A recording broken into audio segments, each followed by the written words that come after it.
Bismillahirrahmanirrahim. Assalamualaikum warahmatullahi wabarakatuh. Waalaikumsalam warahmatullahi wabarakatuh.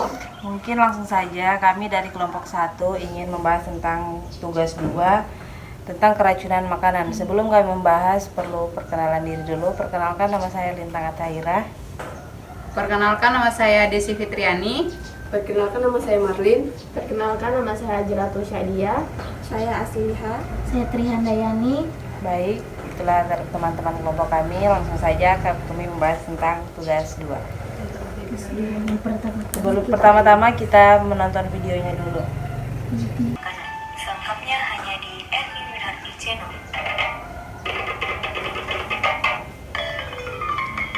Bisa di sini pada mana?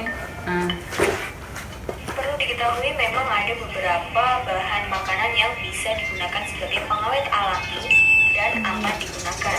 Namun tidak semua makanan dapat diawetkan menggunakan cara tersebut. Oleh sebab itu, banyak penggunaan bahan kimia untuk proses pengawetan makanan. Meskipun mayoritas pengawet makanan berbahan kimia yang digunakan aman untuk dikonsumsi setiap hari, namun terdapat beberapa jenis pengawet makanan berbahaya yang patut diwaspadai. Konsumsi bahan pengawet berbahaya dalam kurun waktu yang lama dapat menyebabkan masalah kesehatan serius. Oleh karena itu, kenali dan hindari pengawet makanan berikut ini agar makanan yang dikonsumsi tidak menyebabkan penyakit berbahaya. Yang pertama ada Rhodamine B. Rhodamine B adalah zat pewarna sintetis yang sering digunakan oleh pedagang nakal sebagai pengawet makanan. Selain bertujuan untuk mengawetkan makanan, Rhodamine B juga berfungsi sebagai pewarna pada makanan. Penggunaan bahan pengawet Rhodamine B banyak terdapat pada jajanan pasar dan juga roti selai serta kue basah. Oleh karena itu, jika jajanan yang dibeli memiliki ciri warna yang mencolok, terdapat penggumpalan warna, serta memberikan rasa gatal di bagian tenggorokan, perlu teman-teman curigai makanan tersebut menggunakan Rhodamine B. Yang kedua ada sodium benzoat. Pengawet makanan sodium benzoat seringkali digunakan dalam proses produksi berbagai macam produk makanan dan minuman kemasan. Penggunaan bahan pengawet ini biasanya tercantum pada label kemasan sebagai daftar bahan dasar produk tersebut. Sodium benzoat juga dapat menciptakan zat kimia karsinogenik. Apa itu karsinogenik? Yaitu zat yang dapat memicu tumbuhnya sel kanker dalam tubuh jika tercampur dengan vitamin C sintetis. Selain itu, bahan pengawet ini juga dapat meningkatkan resiko perilaku hipertensi. Oleh karena itu, sangat dianjurkan untuk menghindari makanan atau minuman olahan berbahan sodium benzoat. Terlebih lagi yang terindikasi memiliki campuran vitamin C buatan di produk tersebut. Yang ketiga ada sodium nitrat. Sodium nitrat juga dikenal dengan nama natrium nitrat. Banyak digunakan untuk mengawetkan jenis makanan berbahan dasar daging. Produk makanan seperti sosis, ikan asap, dendeng, dan ham seringkali menggunakan sodium nitrat sebagai bahan pengawet. Berdasarkan sebuah penelitian, sodium nitrat yang masuk ke dalam tubuh dapat menimbulkan kerusakan pada pembuluh darah yang meningkatkan risiko menderita penyakit jantung. Konsumsi bahan pengawet ini jika berlebihan juga meningkatkan risiko penyakit diabetes. Hal ini terjadi dikarenakan cara tubuh mengatur kadar gula akan terpengaruh jika konsumsi sodium nitrat tidak terkontrol. Jadi, sebisa mungkin agar konsumsi bahan pengawet ini dibatasi agar terhindar dari risiko penyakit jantung dan diabetes. Yang keempat ada TBHQ, seringkali digunakan untuk menjaga umur produk yang disimpan dan terhindar dari bau yang tidak sedap. Lalu makanan seperti biskuit, obat mie instan, dan makanan cepat saji yang dibekukan seringkali dicampuri bahan pengawet ini. Dalam proses pengawetan makanan, TBHQ biasanya dicampur dengan zat aktif lainnya seperti BHA, promil galet, dan juga BHT. Kita sama itu Risiko penyakit yang dapat menurunkan kualitas hati dan saraf juga akan meningkat jika mengkonsumsi TBHQ secara terus-menerus. TBHQ juga meningkatkan tumbuhnya sel tumor dalam tubuh, perilaku hiperaktif, dan gangguan sistem motorik. ADHD juga akan muncul jika konsumsi TBHQ dilakukan secara masif. Oleh karena itu, jauhi konsumsi makanan yang mengandung TBHQ sebagai bahan pengawetnya. Kemudian yang selanjutnya ada silikon dioksida. Jika teman-teman merupakan salah satu pengguna produk suplemen, Perlu mengetahui jumlah kadar bahan pengawet silikon dioksid di dalamnya. Penggunaan silikon dioksid banyak terdapat pada produk suplemen agar bahan-bahan di dalamnya tidak tercampur. Meskipun menurut Badan Pengawas Obat dan Makanan Amerika Serikat atau FDA, penggunaan silikon dioksid aman bagi tubuh, konsumsi bahan pengawet ini harus tetap dibatasi. Kadar silikon dioksid pada makanan atau suplemen adalah maksimal 2% dari total berat produk. Untuk penderita alergi pada bahan kimia, sangat disarankan untuk berhati-hati dalam mengkonsumsi produk dengan bahan pengawet silikon dioksid. Bila memungkinkan, hentikan total konsumsi produk berbahan pengawet ini agar tidak terjadi hal-hal yang tidak diinginkan. Nah, itu dia tadi bahan-bahan pengawet kimia yang berbahaya bagi tubuh jika dikonsumsi secara terus-menerus. Ada pentingnya untuk teman-teman selalu mengecek komposisi apa saja yang terdapat pada makanan yang Ini dikonsumsi. yang di sosis itu tuh yang di sosis Jangan yang sampai di watermelon karena sama kita sosis acuh sama. terhadap komposisi bahan makanan, kita tidak mengetahui bahan berbahaya gitu apakah kayak- yang terdapat dalam komposisi makanan tersebut. Sama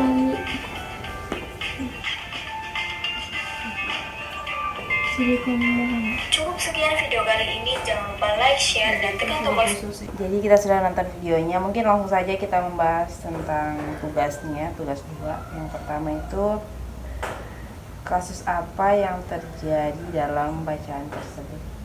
Kayaknya sebaiknya dibacakan dulu satu orang kasusnya. Kasus Siapa yang mau? Siapa yang bisa baca?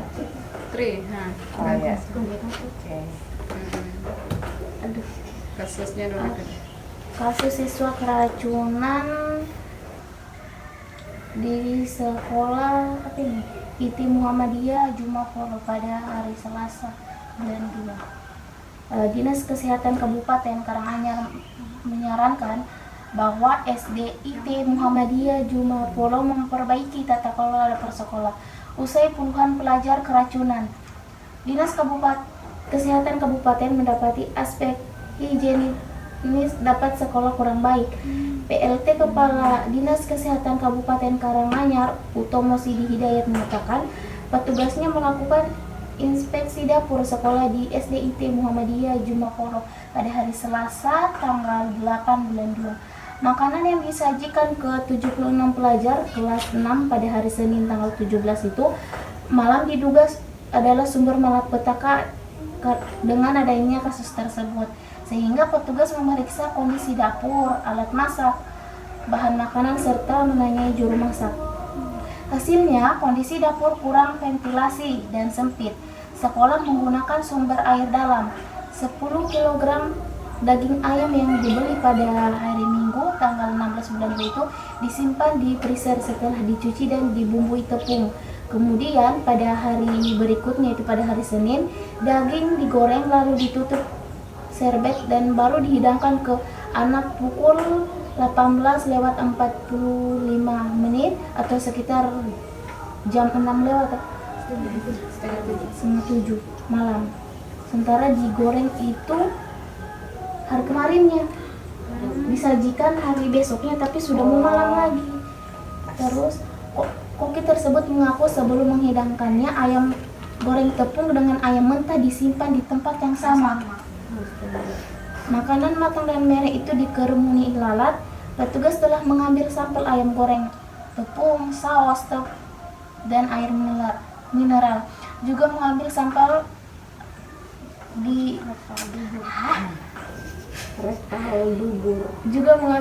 rektal dubur penderita dan penjama. Berdasarkan informasi dari siswa yang keracunan, ayam goreng berbau tidak sedap dan rasanya basi, kata siswa tersebut. Untuk lebih memastikan penyebab keracunan dari makanan tersebut, Dinas Kesehatan Kabupaten menanti hasil uji laboratorium untuk sampel makanan dan rektal swab. Dalam catatannya, 32 pelajar mengalami keluhan mual, muntah, dan pusing. Sekolah disarankan berkoordinasi dengan puskesmas agar memperbaiki tata kelola dapurnya. Wakasek Kesiswaan SDIT Muhammadiyah Jumapalo Nurudin menurut jumlah pelajar keracunan mencapai 32 orang, namun hanya 25 orang yang masuk ke puskesmas itu. 34 atau 32. Dan mungkin yang 7 lainnya itu karena bukan karena keracunan. Usai insiden tersebut, pihak sekolah tetap membuka kegiatan belajar mengajar bagi pelajar kelas 6, namun tidak sampai menginap. Dari 78 siswa, 7 pelajar tidak masuk karena proses penyembuhan. Selanjutnya, pihak sekolah dengan wali murid akan membahas kelanjutan program asrama. Selain itu, penanggung jawab dapur sekolah dalam masa evaluasi.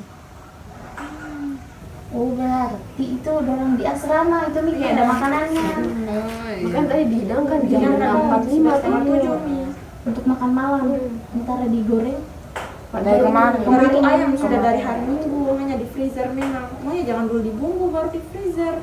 Baru tapi yang sudah digoreng, baru dicampur lagi yang belum digoreng masih mentah. Tempat yang sama. Tempat yang lembab, oh, tuh kasih masuk freezer. Saya kira itu ada bahan mentahnya sama tepungnya aja yang masih yang Wajar mendadak. jangan dicampur lah. Ternyata yang digoreng sama yang digoreng. Pantas.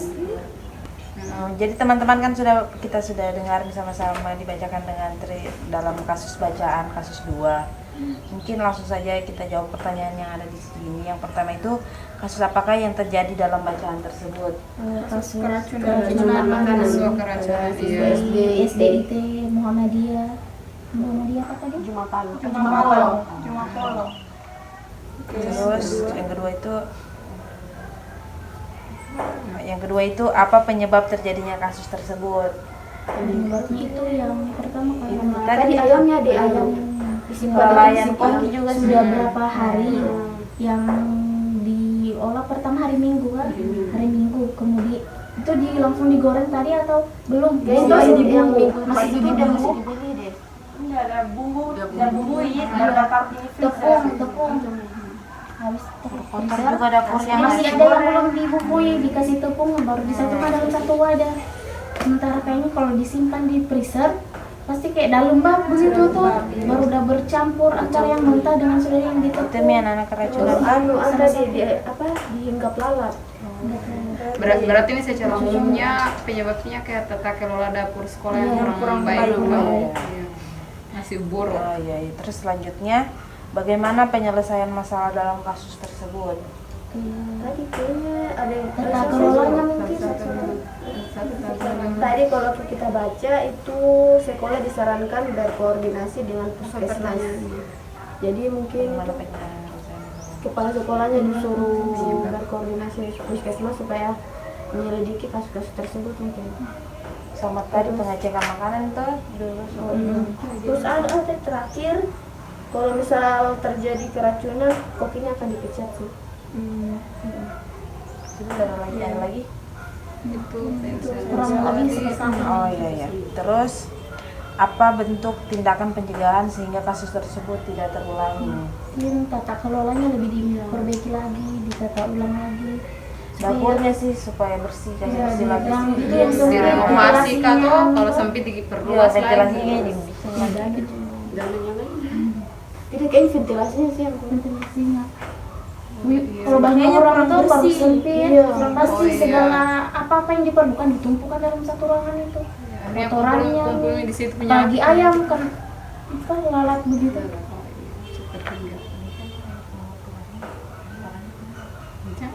Tidak mau. Udah guys. Baik, bismillahirrahmanirrahim. Assalamualaikum warahmatullahi wabarakatuh. Waalaikumsalam warahmatullahi wabarakatuh. Kami dari kelompok 1 ingin melanjutkan video di mana di ini tuh part 2. Kami akan membahas tugas 2. Mungkin langsung saja pada yang pertama, yaitu pertanyaannya, apa itu pengawet makanan? Menurut pengawet makanan itu adalah bahan tambahan dengan tujuan untuk menghambat atau mencegah terjadi tumbuhnya mikroorganisme atau sehingga tidak terjadi proses penyuruhan atau pembusukan. Yang saya dapat dari buku klasifikasi makanan lokal yang ditulis oleh Risa Panti Aryani. Di Australia, Badan Kesehatan Nasional dan Penelitian Kedokteran mendefinisikan bahwa bahan pengawet ada beberapa definisi. Yang pertama itu bahan pengawet berarti setiap bahan yang dapat menghambat, memperlambat, menutupi atau menahan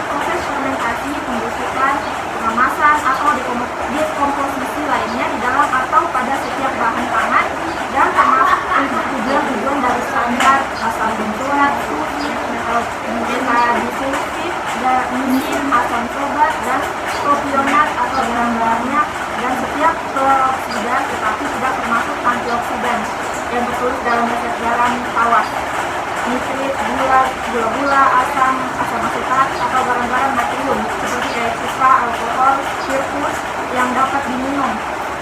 Misalnya glycerin, herba extra hot, rempah-rempah atau minyak atsiri yang digunakan untuk memberi cita rasa atau setiap bahan yang ditambahkan ke dalam bahan pangan oleh pengolahan kayu yang dikenal sebagai pemasapan. Kemudian yang kedua itu yang saya dapat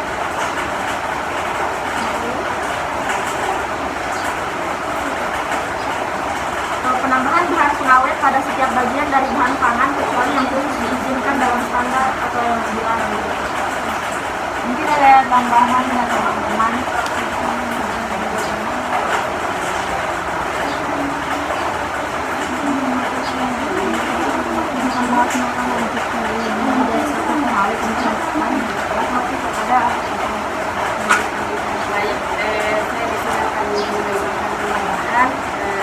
Jika lebih dari satu bahan pengawet yang ditambahkan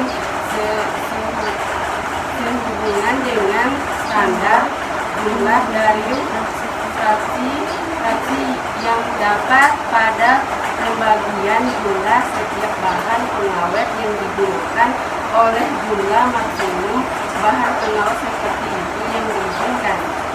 Apabila digunakan tersendiri tidak boleh melebihi dari satunya, kecuali jika diizinkan oleh standar bagian dari bahan pangan yang diberi bahan pengawet.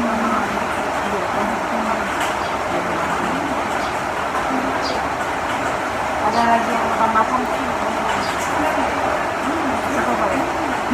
Mungkin saya mau tambahkan sedikit yang belum dibacakan dari teman-teman. Yang pertama itu, yang tambahan itu di mana standar bahan pengawet diizinkan untuk ditambahkan pada setiap bahan pangan yang mungkin secara alamiah mengandung bahan pengawet semacam itu. Jumlah keseluruhan dari bahan pengawet yang ada dalam bahan pangan yang disiapkan seharusnya tidak melebihi proporsi yang diinginkan oleh pemerintah. Mungkin saya menambahkan sedikit.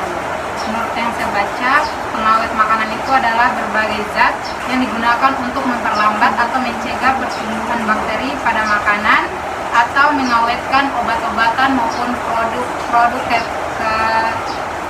produk perawatan. Kalau masih ada teman yang menambahkan? Ini itu bahan pengawet yang memperlambat pembusukan. Karena sudah jelas pada poin 1 pengawet makanan. Mungkin kita langsung yang kedua, yaitu jenis-jenis pengawet makanan. Ada yang punya pendapat tentang jenis-jenis pengawet makanan? Menurut pakar gizi dari Rumah Sakit Internasional di Banten, secara garis besar zat pengawet terdapat 23, yaitu beras yang umumnya bersifat alami sehingga aman dan tidak beresep racun sama sekali. Terus ada ADI atau Acceptable Daily Index yang selalu ditetapkan batas penggunaan hariannya guna melindungi kesehatan konsumen. Terus yang ketiga, zat pengawet yang memang tidak layak dikonsumsi alias berbahaya seperti boraks, formalin, dan clodanidin. Formalin misalnya bisa menyebabkan kanker paru-paru serta gangguan pada alat pencernaan dan jantung. Sedangkan penggunaan boraks sebagai pengawet makanan dapat menyebabkan gangguan pada otak, hati, dan tubuh. Mungkin ada teman lagi yang menambahkan jenis-jenis. Ya, Selain yang disebutkan teman kami tadi, ada juga pengawet makanan digolongkan menjadi dua, yaitu pengawet kimia dan pengawet alami. Pengawet kimia itu seperti natrium benzoat. Natrium ini digunakan terutama dalam makanan asam, minuman bersoda, dan produk-produk yang memiliki pH rendah. Namun benzoat efektif terhadap bakteri, ragi, dan jamur. Yang kedua, natrium nitrit biasanya digunakan dalam daging olahan untuk mencegah pertumbuhan bakteri dan memberikan warna merah muda yang menarik. Namun, jika dikonsumsi secara berlebihan dapat berbahaya karena dapat membentuk senyawa nitrosamin yang berpotensi karsinogenik. Oke, itu yang dapat saya tambahkan. Mungkin teman-teman yang lain. menulis contohnya atau contoh produknya. Kalau natrium benzot ini kayak minuman soda yang Coca-Cola atau Fanta, Sisa yang bersoda-soda itu. Terus kalau yang natrium nitrit itu seperti daging olahan yang itu apa namanya kayak nugget ayam toh. kan ini diberikan warna merah yang menarik kan itu.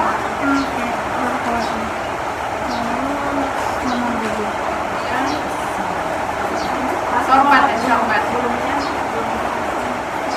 Produk ini untuk menghambat pertumbuhan radi dan jamur. Itu misalnya pada tempe lama-lama dia berjamur. Mungkin yang lain pengawet kimia lainnya. Ini sulfur dioksida digunakan dalam buah kering. Ada yang mau tambahkan pengawet kimia?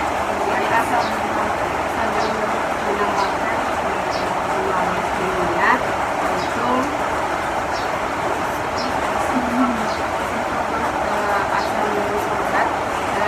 asam sorbat digunakan dalam makanan, olahan, minuman dan produk-produk susu untuk menghambat pertumbuhan radi dan jamur.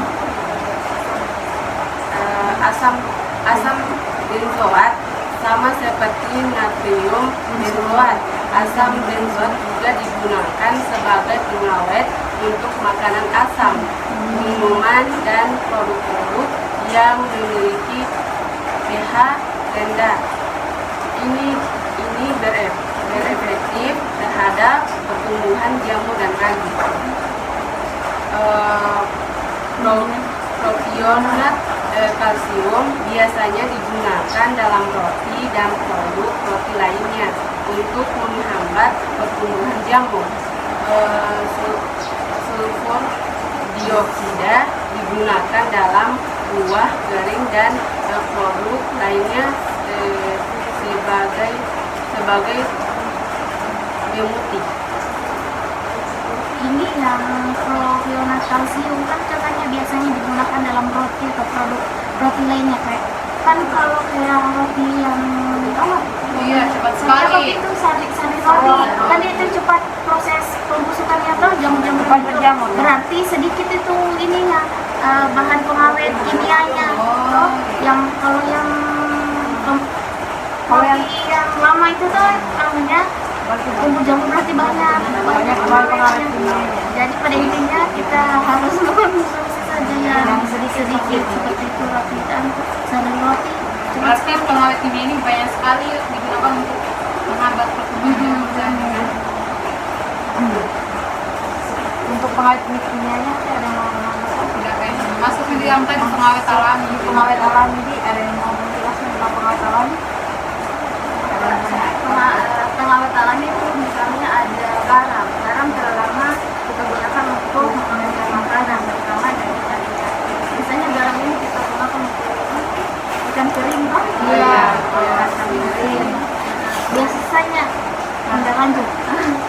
selain itu juga ada gula terutama dalam bentuk sirup atau konsentrat dapat digunakan sebagai pengawet untuk membuat sel mikroorganisme kekurangan air sehingga mencegah pertumbuhan bakteri.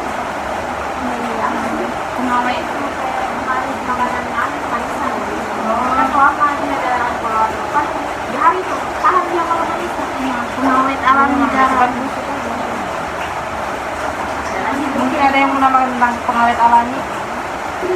Contohnya mungkin Garam, kan kalau garam seperti itu tadi yang dimaksud ikan asin kan kalau berdasarkan proses makan ikan asin juga semakin kayak asin itu ikannya semakin dia bertahan lama. Iya. Tapi itu makin asin. Kayak ada juga tuh saya dengar di penjual ikan asin kampung katanya itu ikan asin kalau tidak sudah lama dijual baru tidak laku, kayak dicuci kembali baru dikasih garam dijemur lagi. Oh, Kalau sudah lama tidak laku masih bisa jadikan patas. masih bisa tapi kayak sudah enak banget. Makanya kadang ada yang udah yang gagal di lidah itu Kalau sudah lama dicuci dikasih garam lagi pengawet lagi baru dikering lagi. Tadi masih ada lagi kayaknya. Ada cuka, asam akrilat yang terdapat dalam coba itu mengandung sampai pertemuan bakteri dan jamur. Cuka sering digunakan dalam pengawetan sayur, kacang dan saus. Pas kali kita sering dengar itu cuka. Itu kan pernah lihat di media sosial kalau di Sulawesi kan kayak makan bakso itu pakai jeruk.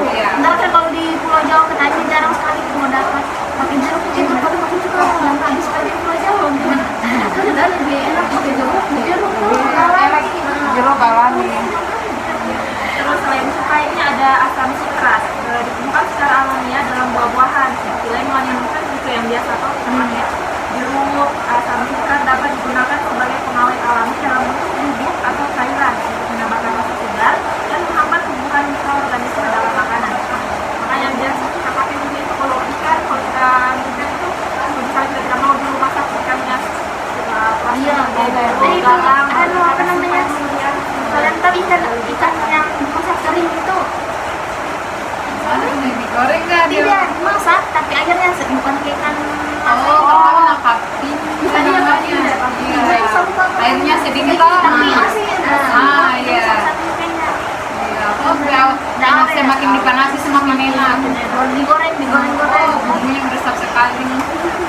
Terus ada juga bawang putih dan bawang merah mengandung senyawa antibakteri alami yang dapat membantu menghambat pertumbuhan mikroorganisme dalam makanan. Juga sering dipakai tuh kalau untuk makan. Terus ada lagi yang terakhir itu ekstrak daun rosemary. Ekstrak daun rosemary mengandung senyawa-senyawa antioksidan dan antimikroba alami yang dapat membantu memperlambat kerusakan makanan akibat oksidasi dan kerusakan mikroorganisme. Biasanya di luar negeri mereka pakai Indonesia belum tahu. Macam apa deh? Membantu Ya daun akan makanan. daun asli itu jarang kita lihat.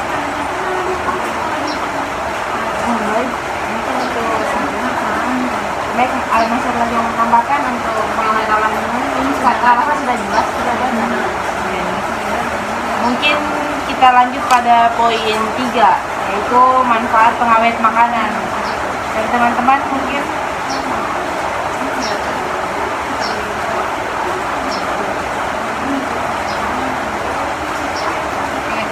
Di sini ada beberapa yang kami temukan dan beberapa literatur manfaat pengawet makanan. Secara umum sebagai penambahan bahan pengawet pada pangan bertujuan sebagai berikut. Yang pertama, menghambat pertumbuhan mikroba pembusuk pada pangan baik yang bersifat patogen maupun yang tidak patogen. Yang kedua, memperpanjang umur simpan pangan. Tiga, tidak menurunkan kualitas gizi, warna, cita rasa, dan bau bahan pangan yang diawetkan. Yang keempat, tidak untuk menyembunyikan keadaan pangan yang berkualitas rendah. 5. Tidak digunakan untuk menyembunyikan penggunaan bahan yang salah atau yang tidak memenuhi persyaratan. Yang terakhir, tidak digunakan untuk menyembunyikan kerusakan bahan pangan. mungkin ini ya tujuannya juga kan tujuan makan cara menambahkan bahan pengawet pada pangan mungkin ada yang menambahkan, mungkin saya menambahkan bagian manfaat pengawet makanan. Manfaat pengawet makanan yang pertama itu memperpanjang umur simpan makanan. Di mana pengawet makanan membantu mencegah kerusakan makanan oleh mikroorganisme seperti bakteri, jamur, dan ragi. Dengan demikian makanan dapat disimpan untuk jangka waktu yang lebih lama sebelum menjadi tidak aman untuk dikonsumsi. Terus yang kedua, mempertahankan kualitas nutrisi, di mana beberapa metode pengawetan seperti pembekuan dan pengeringan dapat membantu mempertahankan kualitas nutrisi makanan dengan mengurangi kerusakan akibat oksidasi dan enzimatik. Yang ketiga di sini itu memudahkan akses ke makanan. Dengan memungkinkan makanan untuk disimpan lebih lama, pengawetan makanan dapat membantu memastikan ketersediaan makanan sepanjang tahun, terutama bagi masyarakat yang tinggal di daerah dengan musim yang ekstrim atau akses terbatas ke bahan makanan segar. Mungkin itu bagian manfaat. Siapa tahu ada yang mau tambahkan lagi bagian manfaat pengawet. Oh, contohnya mungkin Panjang umur simpan makanan kayak Kayak tadi nih, yang ikan asin tadi, apalagi nih. mama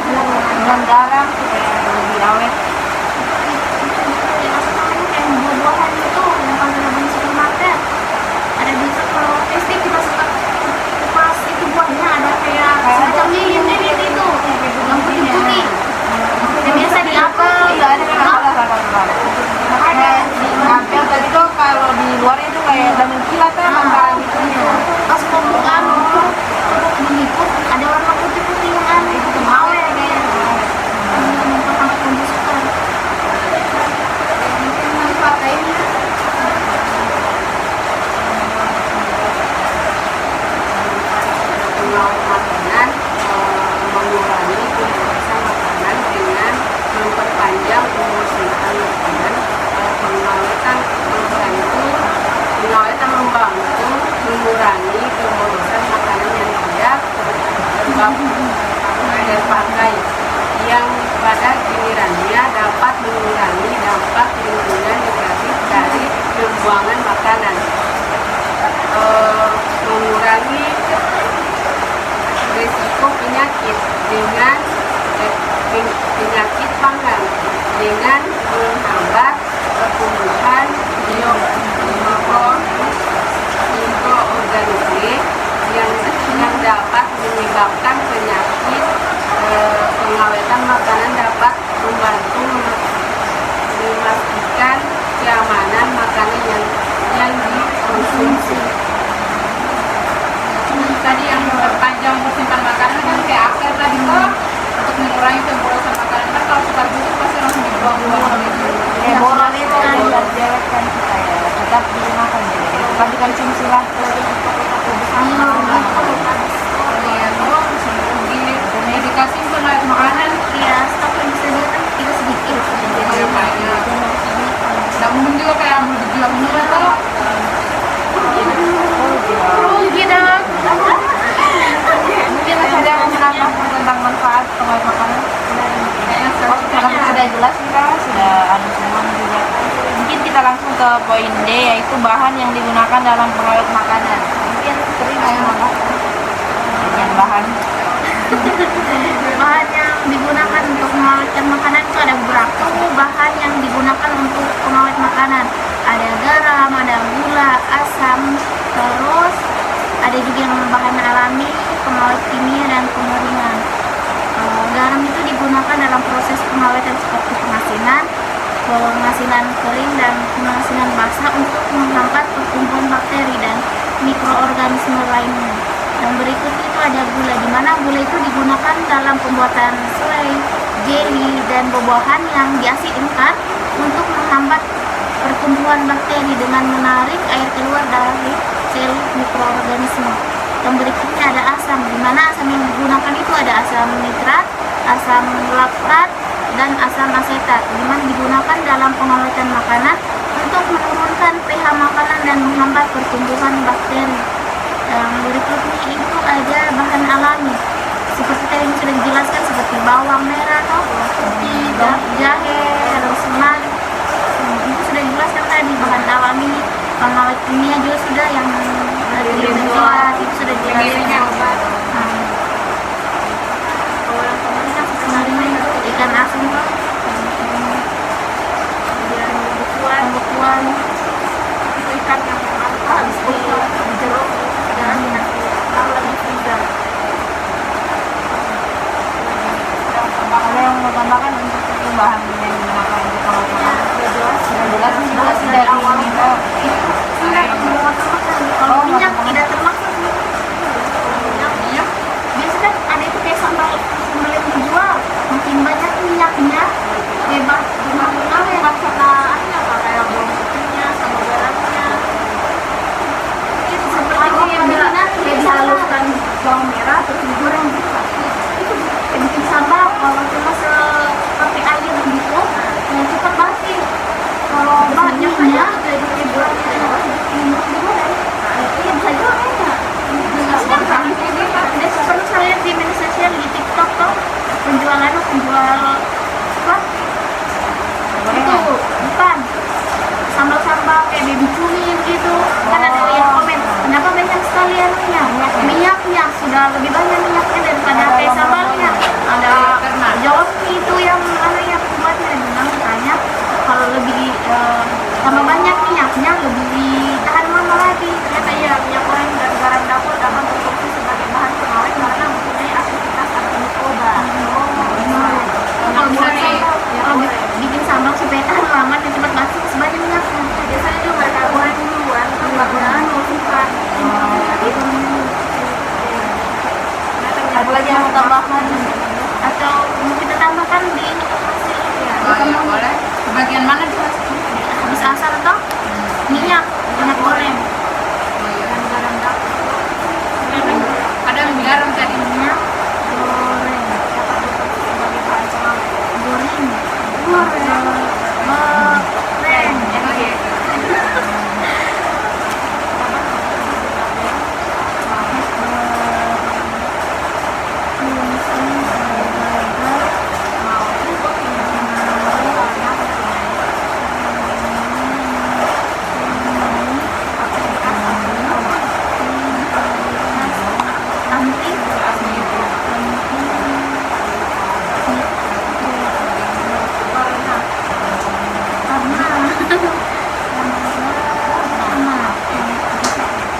mengawetkan makanan dengan bahan alami. Mungkin ada penjelasan caranya.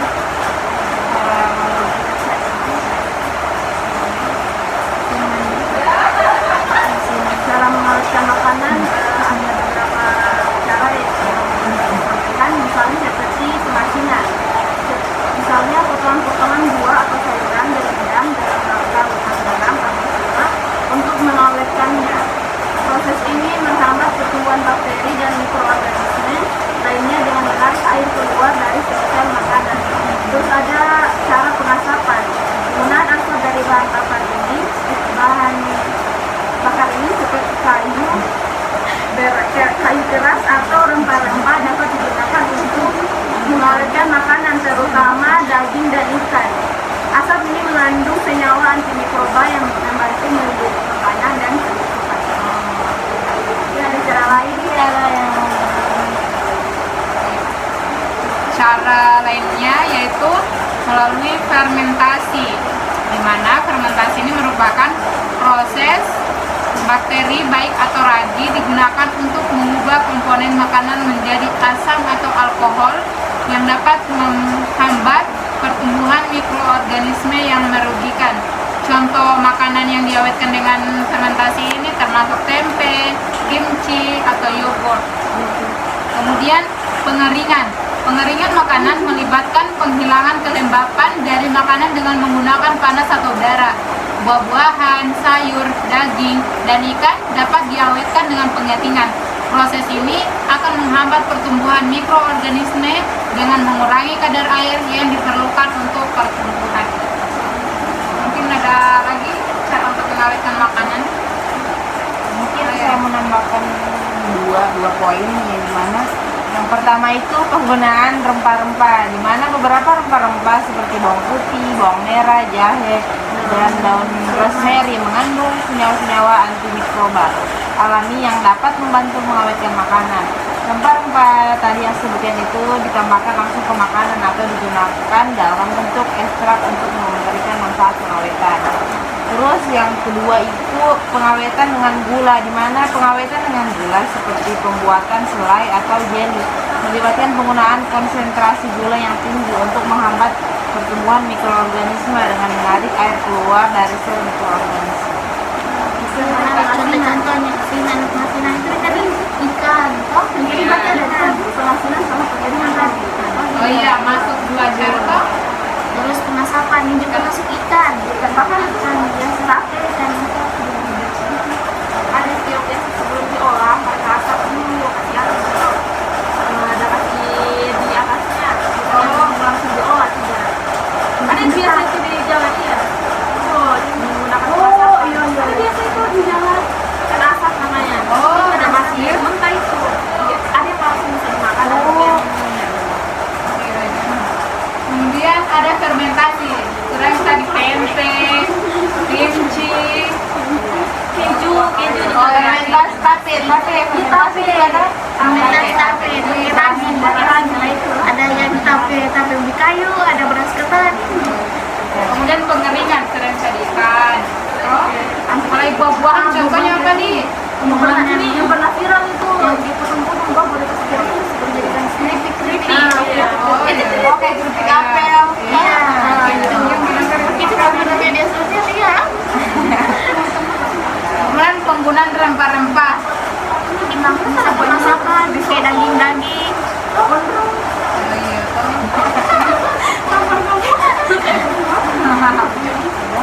Terakhir gula, pengawetan dengan gula. Seperti apa yang lakukan? Slate, buat ikan, jelly, Dan gula itu. pembahasan Karena terakhir mungkin sudah jelas cara mengawetkan makanan dengan bahan alami. Mungkin langsung ke poin F, bahaya bahan kimia sebagai pengawet makanan.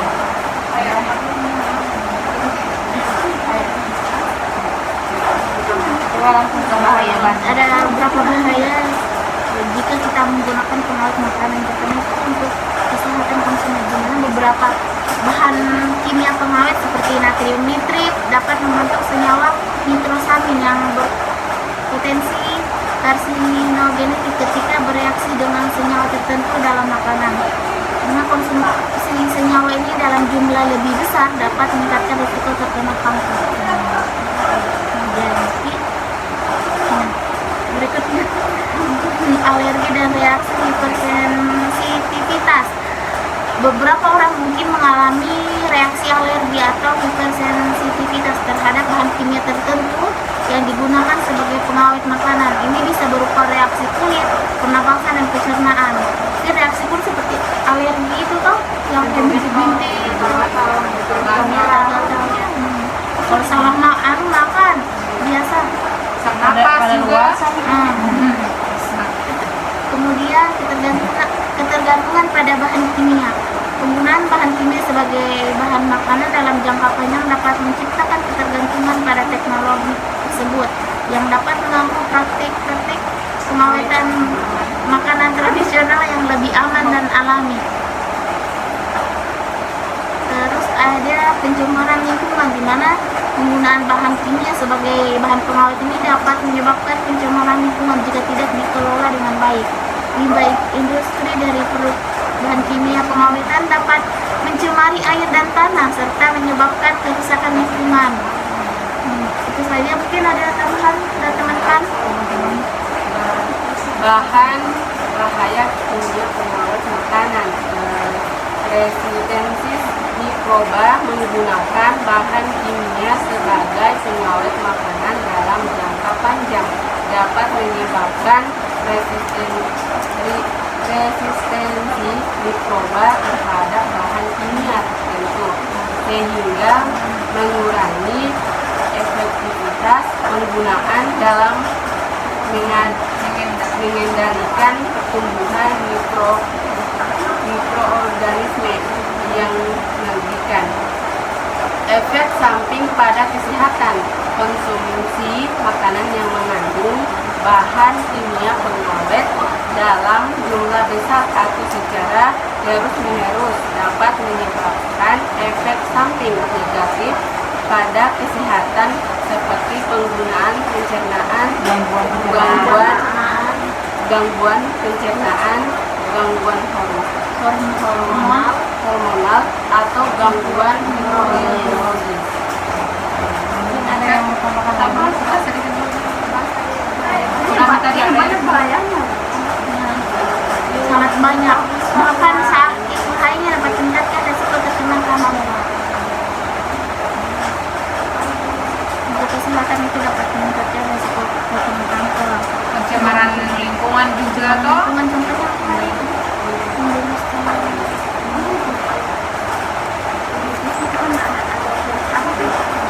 Berikutnya memakan misalnya sebutkan namanya kita kan limbahnya baru dekat sumbat Bot. kemarin ini busuk nih payudara